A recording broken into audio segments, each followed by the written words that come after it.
What's good, man? It's OG Drip, man. This channel where we talk about the spiritual truth and how to utilize energy on a day-to-day basis, man. And check this out, man. This video right here is for you. And also, if you're trying to have the understanding of someone that has the sun in Pisces, or if you're a Pisces sun yourself, check this out, man. And this goes from anybody that was born between February the 19th to March the 20th, depending on the year. So before we even get into it, what do we know about Pisces? We know that it's mutable water. So before even getting down to that, when we understand that the water element itself represents our feelings and emotions, we also need to know that the planets that's natively ruled by Pisces are what?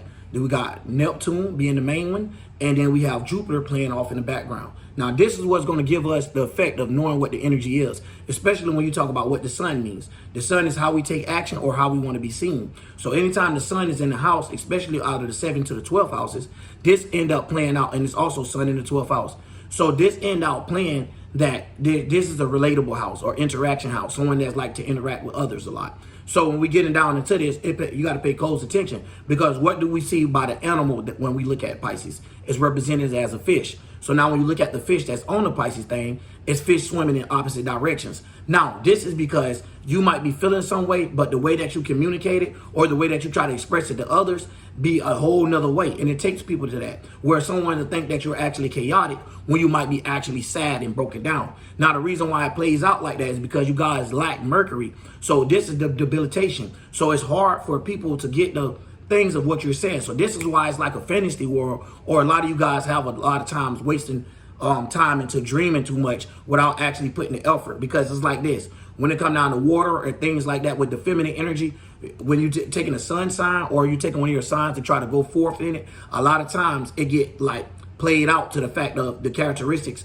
don't seem like it's all there. So this is one of those things that help someone see who you actually are. Because a lot of times you could be a sweetheart, and when you come out to people, everybody will think, just from you being a Pisces in general, hey, this person got their stuff together. Hey, they look like a very unique individual. And a lot of times when you talk to them, they might not. You know, there might be an emotional area where. So when it comes down to that, you guys are like the gods of this type of stuff. They're why I like the god of Neptune and type of stuff like that. So when we breaking down to it, we got to realize, what house do Pisces rule? Pisces rule the 12th house. Now, the 12th house is about our what? About our dreams and imagination. So anytime you start thinking about the subconscious or the conscious realm of the dreams and imaginations, this is why Pisces is seen like the dreamers, or seem like the ones that's always got a dream that's put together. Not only that, they're able to change and adapt their ways of their emotions. So like they could get it together and go back out in the world. So this is the reason why a lot of people think that they don't have nothing there going on in their background. And this is another reason why a lot of people think that they could like be like, yo, that person look like they got their stuff together. That person look well stable. And then when they get to know them, they'll find out that they probably have things mixed match or things getting thrown everywhere. Because one thing about it is, as a Pisces or as a fish like to swim in schools. So anytime you like to swim in a school or interaction house, it's all about you with others. So a lot of times you could put people or mutable water, you could end up putting moody waters or moody ocean, or however you want to look at it, emotions and oceans. You look at it like that, right? Where you can have someone too deep into your emotions, aka now they're too deep into the ocean where every fish can't swim there. So the people that you have around you, look at them like a school of fish. And one thing about it is, you don't want to put too much stress or pressure on that school of fish, because they'll look at you or might not want to swim with you. Or when they swim with you, you'll be the only fish that's able to actually stand in the deepness. It's like bringing a whole bunch of minnows to the shark tank. You know, they're not even gonna survive. They can't even handle the pressure and all of these things that's coming from the water. You know how they say the deeper you get in water, the more pressure it is. You got to be careful when you get into those deep waters of how you let people see where you're coming from or trying to get a point across. Because a lot of times this what to help you, or this is what to make you end up escaping from people or not wanting to deal with people. So a lot of times y'all see these in families where a Pisces seem like they just stay away from the family, because this is when a Jupiter energy kick in. And Jupiter, and this is what makes a lot of signs have compatibilities, right? For one, Jupiter is ruler of the 9th house or Sagittarius. So when you're looking at this, Sagittarius is always on the go. You get what I'm saying? Mutable fire. They're always trying to just go. So when you're looking at it, you got mutable fire being one of a masculine energy of how one carrying out. Then you have one being mutable water. So this is talking about emotions being able to be changed. So we understanding the feminine side of it. So as a woman, it may affect you more. You might be a real moody person, or a person that might seem a little psychotic to people, or a person that also would ghost someone when things get hard on you. So this plays out from the Jupiter energy. But a lot of times, as a Pisces, if you guys don't learn this early, y'all end up suffering from extreme lessons later on from not knowing how to use your emotions, such as getting so messed up that, and you thinking people looking at you a certain way, and you know everybody gonna look at you differently than what you actually trying to get them to. Because Mercury is like, yo, I'm trying, but bro, I'm having a problem communicating down here. They can't hear me down here in the deep water. You get what I'm saying? Like, so it plays out of that type of energy. So anytime you have even a young kid or a young Pisces coming up, this is the reason why it seems like that kid is like moody. It seems like the kid to be happy one day and sad the next. Anytime you deal with water signs, regardless, this is what they all share as in being like waters. You get what I'm saying? So then we can understand where the emotions come from. So when you're looking at the placement of the house, the placement of the planetary alignments, and what planet is being there is going to access the energy that we see played out today. So if you don't know what that is, you still need to learn your other signs, because you have other planets that was aligned the day you was born. It's not just about your sun sign, but by you having an understanding of your sun sign, this gives you a better way to take actions into life. Now then, if you know what house it is, just like the sun being in the 12th house, these are the same type of ways that you should have to move throughout your sign. Even though your sun is not in Pisces, if it's in the 12th house, it's the same energy rules being played out. You get what I'm saying? It's like a combination locker. Regardless, you got to go left, right, however. You get what I'm saying? To get the combo completed.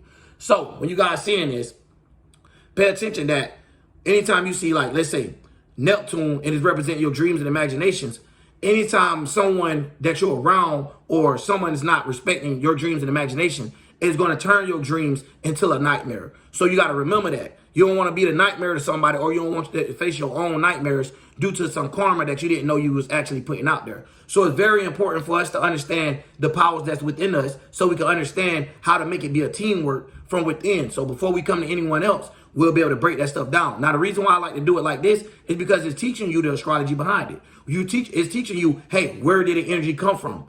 Not just saying, hey, this the energy. We don't know where it came from. It came from them over there. No, this is telling you how do we even make this combination to get this type of energy. When we having, Neptune and Jupiter meeting up in the 12th house type of vibe, or however you want to see it, these two planets getting together and trying to make something happen. Neptune being the strongholder, and then Jupiter like backing them up and supporting them. So at the end of the day, this is how planets play out, just like they have each other back. So they understand that it's teamwork make the dream work. So within ourselves, we have to also go by those type of laws. So when we're seeing these type of things, you got to remember, you want a team around you that you don't end up running off, or you end up running off from a team that actually understood your emotions, even though they seem complex, even though they might ain't jump in those waters with you to get as emotional as you did when you tried to explain yourself. Sometimes these people might be like a lifeguard, depending on who you're dealing with and how spiritual they is. This is the reason why I like to tell interaction houses, get around people that's spiritual, because when you're around people that's negative, it start helping you, it start making you be in mental whirlpools and things like that, where it's hard to get out of. And it's always, every time you try to catch some air, it seems like it's just spiraling you back down or pulling you back down. And also creating like potholes and stuff where you done separated and not necessarily burn bridges, but now it's like the water done dried up. Now you out of your emotions.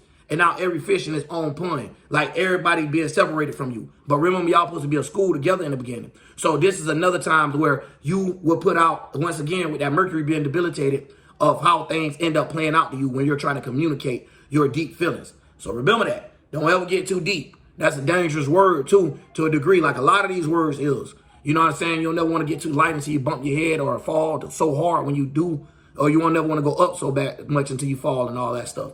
But anyways, that's just talking about more on the spiritual end. I'm just going to keep it astrology for right now. But listen, check this out. Even if you're not a Pisces sun, this will help you know how to involve yourself or know what to expect from out of a love life or a relationship with this person, especially when it come down to them, because they love to communicate. You know what I'm saying? They love to communicate with people.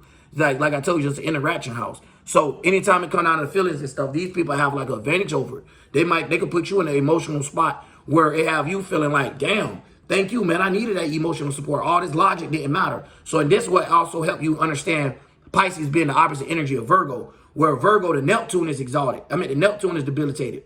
You get what I'm saying? Where Virgos don't have the Neptune like they supposed to. You get what I'm saying? Versus that's mutable Earth. So versus how, basically what I'm saying is, a Virgo will move off of logic. Be like, yo, you seeing that? I'm not doing that. That's what we'll draw it in sand. A Pisces will move off of emotion.